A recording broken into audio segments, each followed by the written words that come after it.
গাজীপুরে সব লালন প্রেমিক যারা রয়েছেন তারা দেখেন হ্যাঁ লালন এই তো মাঝে এসে তাদেরকে আমি চিনি তো আমি পুরো পয়সা থাকছে আগে কত গেছে গাজীপুরে আমি যখন সরকারি মান্ডারি মেলায়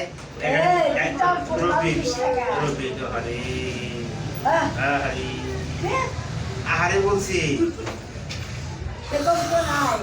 সেগুলো তো মারা গেছে শুনছি আমার কাছে তুমি ফোন দিবা ফোন নাম্বার হ্যাঁ ঠিক আছে কত এর বয়স কত আছে এখন এসে এই যেদিকে ভিডিও করেন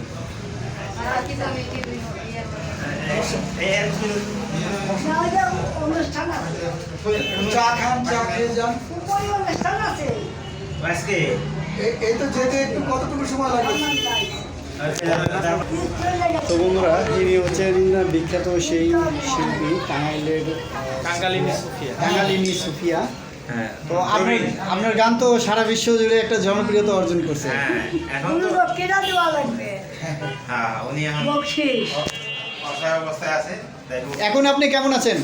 হ্যাঁ ভালো আছি এখন এইগুলো তুলেন না তো বন্ধুরা আসলে এখন অসহায় অবস্থায় আছেন যে আপনারা যদি পারেন ওনাকে সহযোগিতা করবেন। আর ওনার আমরা একটু ফোন নাম্বার আপনাদের কাছে দিয়ে দেবো। আপনার ফোন নাম্বারটা একটু বলতে পারবেন? তো বন্ধুরা সবাই তার জন্য দোয়া করবেন। তার গানের জনপ্রিয়তা আজও সারা বিশ্বে আলোড়ন সৃষ্টি করছে, বাংলাদেশ সহ সবাই দোয়া করবেন। তো এই মুহূর্তে আমাদের সাথে যুবরাজ ভাই ঢাকা থেকে আগত, তিনি কুষ্টিয়াতে আসছেন। তো তার যে ভক্তবৃন্দ রয়েছেন তাদের সাথে তিনি কথা বলবেন। তো বন্ধুরা বিশ্ব লালন সংঘের যিনি হচ্ছে গবেষণার দায়িত্বে রয়েছেন তার সাথে আমরা একটু কথা বলবো। তিনি এটা নিয়ে গবেষণায় কেমন এগিয়েছেন সেটি জানবো। আসলে মহাসাধক ফকির লালন শাহ তার যে মানবতাবাদী দর্শন হ্যাঁ এটি আজকে সারা বিশ্বে সমাদৃত এবং জাতিসংঘের ইউনেস্কো গবেষণা করে এটি master piece of world heritage নামে স্বীকৃতি দিয়েছে। সুতরাং আজকে লালন দর্শন নিয়ে শুধু বাংলাদেশে না বহির্বিশ্বেও ব্যাপক গবেষণা হচ্ছে এবং ঘুরে ঘুরে পিএইচডিও হচ্ছে। এটা এই বিষয়ের উপর হ্যাঁ, এবং শুধু আপনি লালন দর্শনে তো আপনি কি বলেন যে এটা বিভিন্ন পর্ব ভাগ করা আছে, যেমন যে গুরুতত্ত্ব, নবীতত্ত্ব, নূর তত্ত্ব, এইগুলো পর্ব ভাগ করা আছে। এক একটা পর্বের উপরে এবং এক একটা সাইজের পদাবলীর উপরে এই পিএইচডি করা সম্ভব। এত নিগুড় তত্ত্ব বাংলা ভাষায় যেভাবে উনি তুলে ধরেছেন, অথচ আমরা বাংলা ভাষাভাষী হয়েও কিন্তু সাইজের এত মর্যাদা করতে পারছি না। এখনও পর্যন্ত জাতীয় পর্যায়ে যেভাবে সাহিত্যিক অনুষ্ঠান হয় না, যেমন আমাদের বাংলা সাহিত্যে নজরুল রবীন্দ্র যেভাবে উদযাপিত হয় বিভিন্ন জায়গায়, কিন্তু সাহিত্যিকটা এই সিউরিয়াতে আপনারা যেখানে এসেছেন আজকে, এখানে একটা তার চিন্তান উপলক্ষে একটা সাধু সংঘ এবং আরেকটা হবে দোল পূর্ণিমা, এই দুটো সাধু সংঘ এই এক কেন্দ্রিক করে। কিন্তু উনি তো আমাদের মানব কল্যাণে অবদান রাখছেন, মানুষের কল্যাণে। সুতরাং এটা তো একদম প্রত্যন্ত অঞ্চলে এর একটা মানে অনুষ্ঠান যখন হওয়া দরকার, সাধু সংঘ হওয়া দরকার, সাহিত্যিক বিষয় নিয়ে আলোচনা হওয়া দরকার, তাৎপর্যপূর্ণ আলোচনা হওয়া দরকার। কিন্তু সেভাবে কিন্তু আমাদের পাঠ্যপুস্তকেও সাহিত্যিক কবিতার স্থান পায়নি। একবার স্থান পেয়েছিল আমাদের বিভিন্ন রকম চেষ্টায়, যেটার কবিতার নাম ছিল মানব ধর্ম। পরবর্তীতে হেফাজত এবং অন্যান্য ইসলামিক দলের কারণে তাদের আপত্তিতে সেটা আবার বাদ দিয়েছে। এইটা আমি মনে করি যে আমাদের এই আগামী প্রজন্মকে শুদ্ধ মানুষ হিসেবে গড়ে তোলার জন্য এবং তাদের মধ্যে এই সাহিত্যিক ভাবধারা বিকশিত করার লক্ষ্যে অবশ্যই পাঠ্যপুস্তকে এই সাহিত্যিক দু একটি কবিতা পদাবলীগুলো কবিতা আকারে স্থান পাওয়া উচিত, যাতে তারা সাহিত্য সম্বন্ধে জানতে পারে, বুঝতে পারে।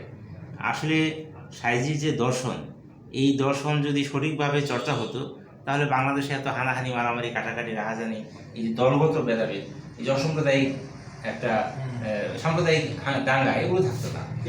হ্যাঁ, এগুলো কিন্তু তাহলে আমাদের কিন্তু আমরা পারিনি। সাহিত্যিকে যদি আমরা ঢুকাতে পারতাম ভিতরে মানুষের, তাহলে কিন্তু আর এই সমস্যাটা থাকতো না। আজকে এগুলো থাকার কারণ হচ্ছে যে আমরা সাহিত্যিকে সেভাবে করতে পারিনি, মানে আগামী প্রজন্মকে তুলে ধরতে পারিনি, সাহিত্যিক বাণীগুলো মানুষের ভিতরে ঢোকাতে পারিনি।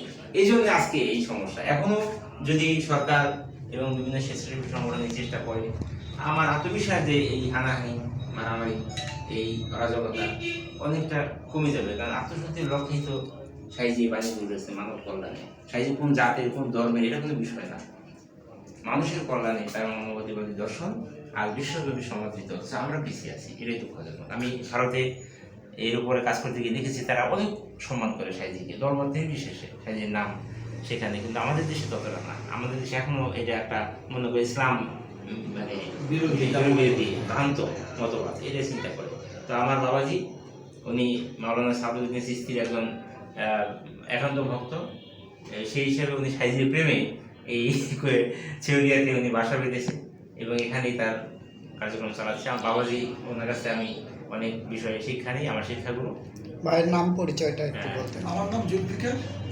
আমি বর্তমান এই সাইজির মাজারের পূর্ব দিকে আমার থাকার জায়গা আর কি বলা যায়, যেটা আমার নাই, সাইজি ভক্ত যারা তাদের জন্যই করা। হ্যাঁ, তো আমি সাইজির দর্শন বলা আমার মতো মানুষের পক্ষে একটা দুরূহ ব্যাপার। তবে বলবো উনি বর্তমান যুগ উপযোগী সকল ধর্ম, সকল মতপথ যেখানে চরম বিরোধিতা করছে, তিনি এবং তিনার দর্শন পৃথিবীতে যদি সঠিক চর্চা হয় তাহলে পৃথিবীতে নিঃসন্দেহে একটা সুশৃঙ্খল, একটু সুনিয়ন্ত্রিত এবং শান্তিময় একটা পরিবেশ বিরাজ করবে। এটাই আমার একান্ত আশা। আমি চাই শুধু ইসলাম ধর্ম না, হিন্দু ধর্ম না, কোনো ধর্ম না, কোনো জাতিগোত্র না, সবাই যদি মূল ধর্মের দর্শনটা বোঝে তাহলে তার ভিতরে এই প্রভেদটা থাকবে না। এটা আমরা একেবারে মনে প্রাণে বিশ্বাস করি। এবং সাইজির দর্শনের মূল মন্ত্রই হচ্ছে মানবতার ধর্ম, মানব সেবা এবং ত্যাগের ধর্ম, যেটা আমৃত্য ত্যাগ বলে। লালন সাইজিকে অনেকজন অনেকভাবে ব্যাখ্যা দিয়েছে। আসলে তিনার নামটা শুনলেই বোঝা যায়, লালন, লাকে অর্থাৎ লা মুকামে বা শূন্যই যার অবস্থা, বা মুকামে মোহাম্মদ আমাদের যেটা সর্বোচ্চ স্তর ইসলামিক দৃষ্টিকোণে, সেই জায়গায় তিনি অবস্থান রয়েছেন। তাই তিনার নাম লালন ধারণ করে তিনার ধর্ম তিনি প্রচার করে সারা বিশ্বকে শান্তিময় করার জন্য যে প্রচেষ্টা করেছে, আমরাও সেইভাবে তিনার একজন নগণ্য দাস হিসেবে আমরা ওই প্রচেষ্টাটাই চালিয়ে যাচ্ছি। আর আমি মনে করি বাংলাদেশ বললেও অনেক লোক এখনো পর্যন্ত জিজ্ঞাসা করে বাংলাদেশ, কিন্তু যখন লালন সাইজি ছেউড়িয়া বলা হয় সারা বিশ্বে কিন্তু এটা এক বাক্যেই চিনে। তো সেই জন্য আমি মনে করবো যে বিশ্বের একটা নিদর্শন আমাদের এই ছেউড়িয়া এবং লালন সাইজির আখড়াবাড়ি, এটা একেবারে মানে পৃথিবীর বুকে আমাদের চিরস্মরণীয় এবং বরণীয় হয়ে থাকবে। এর একটা অন্যতম উদাহরণ হচ্ছে আমরা যখন অনুষ্ঠান হয় বর্ষরাতে, অন্যান্য জায়গায় কিন্তু অন্যান্য ভাব দর্শনের উপর অনুষ্ঠান হয়, বিভিন্ন সুফিবাদের উপরে, কিন্তু এই সাইজির এখানে সারা বিশ্ব থেকে লোক আসে। এর কারণ কি? তারা কি আপনারা টাকা দিয়ে ভাড়া দিয়ে আনি না, তারা স্বেচ্ছায় সাইজির প্রেমে এই দর্শনের টানে কিন্তু আসে। তো এই জন্য সাইজি যে মানে অসাম্প্রদায়িক চেতনার, মানবতাবাদী চেতনার উজ্জ্বল দৃষ্টান্ত, এটা আপনার এখন আর আগামী প্রজন্মের কাছে মানে অস্পষ্ট না, স্পষ্ট হয়ে উঠে। স্পষ্ট হয়ে উঠছে। দিন দিন এর সংখ্যা বাড়তেছে, এখানে তো জায়গাটা নেই, এই জায়গাগুলো আরো বাড়ানো দরকার, সাধুগুলো কষ্ট করে। তো যাই হোক, আমরা আশাবাদী যে আগামীতে এই সাইজি দর্শন সর্বভাবে বিশ্বের বুকে আমরা তুলে যেতে পারবো এবং সকলে বুঝবে, এবং এই মন্ত্রই হবে আগামী প্রজন্মের একমাত্র মূল মন্ত্র। এই প্রত্যাশায় আশা রাখি আমরা। জয় গুরু, জয় লালন, জয় মাওলানা মোহাম্মদ।